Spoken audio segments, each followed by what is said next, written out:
Otras aristas de la noticia. Economía. Benzini con todo. 2:14. Y bueno, tenemos a nuestro próximo invitado. Amablemente está aquí en el estudio el doctor Simón Guevara, abogado especialista en petróleo. Y no solo es abogado en petróleo, sino que tiene un libro sobre el régimen legal de hidrocarburos, que está, como nos viene como anillo al dedo en este momento que cambia la ley, porque decía de dónde venimos, hacia dónde vamos. Él ya me va a decir bien el título. Y también autor de que estuvo en primer lugar en Amazon y consultado por muchos, que era una historia novelada sobre algunos inmigrantes que vinieron de España al país, muy interesante. Pero vamos a hablar hoy de petróleo. Simón, bienvenido al programa. ¿Cómo estás? Muy buenas tardes. Muchas gracias, Pedro. Gracias por la invitación a tu prestigioso programa y saludos a tu audiencia. Muchísimas gracias. Bueno, tengo aquí impresa la Gaceta Oficial, donde aparece la nueva ley de hidrocarburos, ya aprobada. Tuvo una primera discusión, una segunda la discutieron en la Asamblea. Creo que también tuvieron que ver algo algunos países que quieren entrar nuevamente en Venezuela, o los que estaban produciendo petróleo, con algunas modificaciones. Pero si nos puedes hablar como en cristiano de en qué consiste esta ley, si les ves positivo, negativo, y que nos hables también de cómo coincide con tu libro, por favor. Mira, la nueva ley es absolutamente positiva desde mi punto de vista. Abre unos espacios muy importantes para que la empresa privada participe en las actividades primarias de hidrocarburos. Actividades primarias significa la exploración y la extracción. Esto es una ley que, si es bien gerenciada, yo creo que puede constituir un hito para la recuperación de la industria petrolera venezolana y para la recuperación de la economía venezolana. Yo soy un fiel creyente en el efecto multiplicador de la industria petrolera y repito, la ley no basta. Si es bien gerenciada, yo creo que puede ser ese factor diferenciador.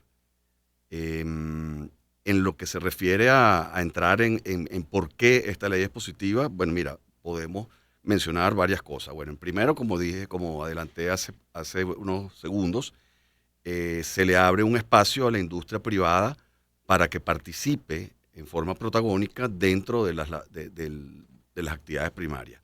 Esos espacios son de dos maneras. El primero, se continúa con el esquema de las empresas mixtas, en donde PDVSA tiene más del 50% de la participación accionaria, y los privados pueden ser accionistas minoritarios, pero en esta oportunidad se le otorga la posibilidad de que el accionista minoritario tenga el control de la operación, que eso antes no era así, había muchas limitaciones.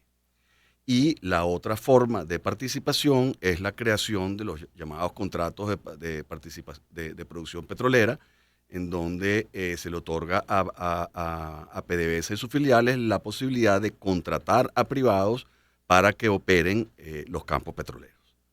¿Okay? Entonces, ese es el espacio. Una pregunta: privados venezolanos y extranjeros también. Privados, okay. Extranjeros y venezolanos. Eso no tiene, esa calificación es indistinta. Muy bien. Una parte importante de esta ley, una de los grandes logros de esta ley, es la posibilidad de meter en esos contratos que se van a firmar lo que llaman una cláusula de estabilización. ¿Qué significa esto? Estos son proyectos de muchísimo capital y muy largos en el tiempo, décadas. Entonces, los inversionistas necesitan que sea predecible. Entonces, la ley le permite al Estado meter en estos contratos unas cláusulas que diga que si en el futuro hay algún cambio en las leyes, ya sea impositiva o laborales, de alguna otra cosa, se pueda tomar las medidas para regresar al inversionista a donde estaba antes del cambio. Eso es lo que se llaman las cláusulas de estabilización. Eso es algo que los inversionistas buscan muchísimo en este tipo de proyectos.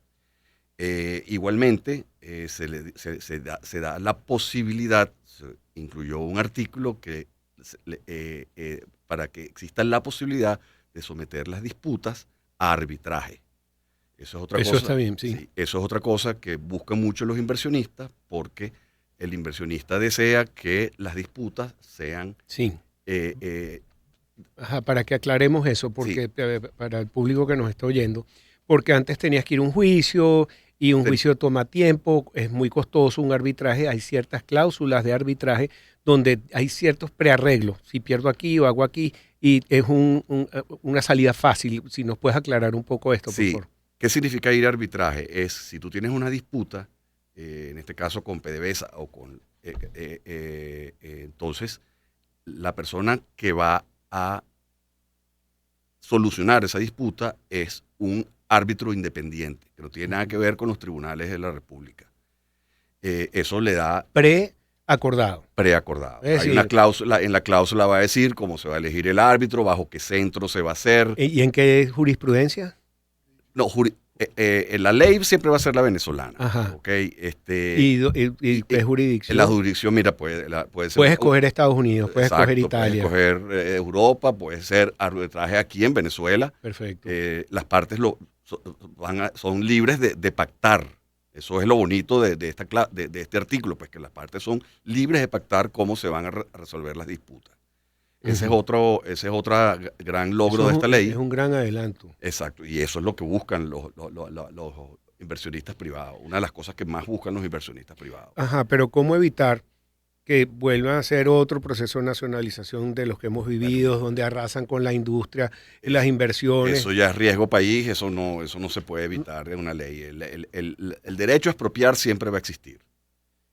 Lo importante es que ese derecho está previsto en la Constitución, y lo importante es que si vuelve a ocurrir, el inversionista sea debidamente compensado, como lo dice la Constitución. Ahora, esperemos que no sea así. Claro, Una vez fíjate. más, como dije, aquí está la ley, si es bien gerenciada, esto puede ser un factor diferenciador para la economía nuestra. Fíjate que el presidente de los Estados Unidos se reunió con más de 18 empresas petroleras internacionales, no solamente americanas, donde plantearon, mira, vamos a entrar en Venezuela. Algunas como Halliburton pues, puso un poco resistente, pero ya estamos viendo que están convocando a nuevos empleos. ExxonMobil dice que, bueno, nosotros salimos y no tenemos las condiciones, pero para mí sería excelente que entrara Exxon en Venezuela, sobre todo por lo que están explotando petróleo en aguas territoriales venezolanas en Guyana. Esto abriría la puerta quizás a que Venezuela fuera compensada por eso. No sé qué opinión tienes con Total Petroleum, la española, también Repsol, lo que tiene Sireni de Italia, todas ellas van a tener capacidad para entrar al país nuevamente o estar. Mira, no hay ninguna diferenciación entre de quiénes son los que van a ser los actores en esta nueva etapa. Naturalmente hay unas empresas que ya están aquí, como Chevron, Sí. Repsol, Maurel, que ellos tienen ya un pie metido aquí, y bueno, en base a esta nueva ley renegociarán sus contratos y sus condiciones. Y después, ¿quiénes son los que van a venir después, que no están aquí ahorita? Eso todavía está por verse. Ahora, lo que sí se está viendo es que hay un gran interés en esta nueva etapa, porque mira, el nivel de las reservas de Venezuela, su cercanía con los Estados Unidos, es muy importante. Lo otro que es muy importante de la ley es el tema de la comercialización. En esta ley se le permite a los inversionistas privados comercializar directamente el crudo que extraigan. Muy bien. Mira, tengo que hacer una pausa. Estamos hablando con el doctor Simón Guevara, pero vamos a escuchar a Eric Carmen con Hungry Eyes y ya regresamos con más para ustedes. Encuentro de generaciones. Éxitos. Caracas, Valencia, Maracay, Puerto La Cruz, Puerto Ordaz, Barquisimeto, El Vigía, Mérida, Táchira, Margarita, Maracaibo, Maturín. Guarenas, Guatire. Éxitos. Sonidos en primera fila.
Otras aristas de la noticia.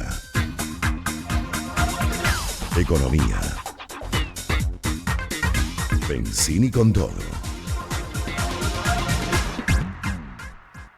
2:28. Bueno, estamos aquí con el doctor Simón Guevara, abogado especialista en petróleo, que lo estoy felicitando porque nos gusta mucho tener en el programa a invitados que sean didácticos, que puedan explicar temas complejos de una manera sencilla.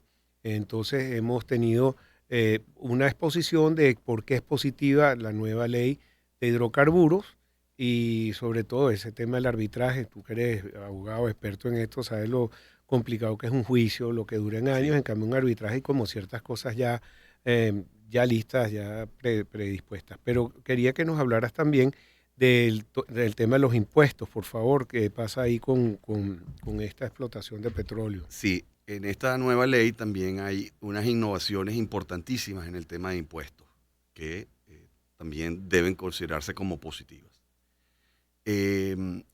La ley prevé, para simplificarlo, 3 impuestos, o tres formas en que el Estado participa en el esfuerzo de extracción. El primero es la regalía. La ley prevé una regalía del 30%, que era el mismo porcentaje que estaba en la ley previa. Después se prevé también el impuesto sobre la renta y se fija la tasa en 50%, que es la misma tasa que preveía la ley de impuestos. Y se crea algo que hemos llamado un monotributo de hidrocarburos del 15%, ¿okay? Que sustituyó a una gran cantidad de tributos y de contribuciones parafiscales que existen y que estaban en la ley previa de hidrocarburos. Ese monotributo está en 15%. ¿Okay? Como verás, mira, si tú sumas 15 más 50 más 30, es una cantidad importante. Ahora bien, una de las cosas muy positivas de esta ley es que le otorgó al Ejecutivo Nacional a bajar estos impuestos dependiendo de la economía de cada proyecto. Que eso es importantísimo, Pedro. ¿Por qué? Porque los proyectos de hidrocarburos son distintos todos. No es lo mismo un proyecto costa afuera que un proyecto en el continente, no es lo mismo un proyecto de petróleo extrapesado que de otro tipo de petróleo, no es lo mismo un campo que no ha sido explorado o ha sido poco explorado que un campo que esté ya maduro. Son economías totalmente distintas. Entonces tú no puedes meter todos los proyectos en una misma tasa porque puede afectar la economía de cada proyecto. Entonces lo que se le otorgó al Ejecutivo es la posibilidad de ver esas economías y de entonces aplicarlas a cada proyecto específico. Te doy un ejemplo. En lo que llaman el government take, lo que se lleva el Estado en Canadá para petróleo extrapesado es aproximadamente 55%. Nosotros tenemos que ser, si nosotros queremos... Competitivo. Si queremos ser competitivos, nuestros proyectos extrapesados tienen que ser. Exacto. Tenemos que ser competitivos con el petróleo que está al lado, de Guyana, tenemos que ser competitivos con el petróleo de Brasil y con los proyectos que están más cerca de nuestras latitudes como de México. Entonces, nosotros para poder atraer esa inversión tenemos que ser competitivos. ¿Y cómo tú conviertes competitivos estos proyectos? Mejorándole la carga impositiva. Y con esta ley se logró eso. Muy bien. Mira, te quería preguntar también porque no solamente, y estamos hablando de esto, de que ya no es solamente Venezuela con reservas de petróleo, tenemos que ser la que produce y explota ese petróleo, pero también lo que es el gas natural. Ya tenemos un buque que salió con la primera gas licuado de Venezuela. Tenemos muchos proyectos que se pueden aumentar de hidrocarburos, de petroquímica, de gas. Ya no va a ser una Venezuela, lo que se promete es una Venezuela energética, más allá de petrolera. ¿Qué puedes decirnos? Sabias palabras, porque generalmente nosotros, cuando hablamos de la industria de los hidrocarburos, nos centramos en el petróleo. La industria de hidrocarburos es mucho más que eso. Es el gas, es es la petroquímica, son los derivados, y todo el ecosistema que gira alrededor de todas esas industrias. Como dije al principio de mi intervención, yo soy un fiel creyente del efecto multiplicador de la industria petrolera, que yo creo que llega inclusive hasta la industria del turismo, porque todas las personas que vienen a trabajar en esa industria necesitan ir a algún lado. Entonces el efecto multiplicador es inmenso en los inmuebles, en la industria del hierro, por ejemplo, el turismo, todos los sectores. Exactamente. Y yo creo que, una vez más, no basta solo la ley, pero si la gerenciamos bien, yo creo que esto puede ser una excelente oportunidad. Y tú que tienes ese libro, repíteme cómo se llama, sobre el régimen legal de los hidrocarburos. Este libro fue escrito en el 2021. El régimen legal de los hidrocarburos, y está dividido en 3. ¿De dónde venimos? O sea, ese capítulo es la historia de la industria de los hidrocarburos, siempre bajo la parte legal, desde los años 20 hasta ahora. ¿Dónde estamos? Que era un análisis de toda la legislación de hidrocarburos en este momento, que a partir del jueves pasado que quedó desactualizado, porque bueno, tenemos una nueva ley. Y después había un capítulo que era hacia dónde queremos ir, que era una serie de recomendaciones que se hacen en el libro de lo que debe hacerse para que los hidrocarburos sean más atractivos. ¿Y hay coincidencias? Muchas coincidencias. Entonces, Por eso es que yo digo que esta ley es muy positiva, y quienes quieran que haya estado involucrado en la redacción de esta ley, la verdad que merecen una felicitación. ¿Tienes alguna red social o cómo pueden comunicarse contigo, Simón, por favor? Mi Instagram, @Simón Guevara. Muy bien, @Simón Guevara. Gracias, Simón, te agarré fuera de... La verdad que no soy muy activo en las redes sociales. Pero para que te puedan contactar, si no, ¿cómo hacen? Y lo buscan en Amazon también. Sí, Simón exacto. Guevara con sus libros. Simón Guevara, abogado especialista en petróleo. Gracias por estar con nosotros. Muchas gracias, Pedro. Vamos a una pausa y regresamos con más para ustedes.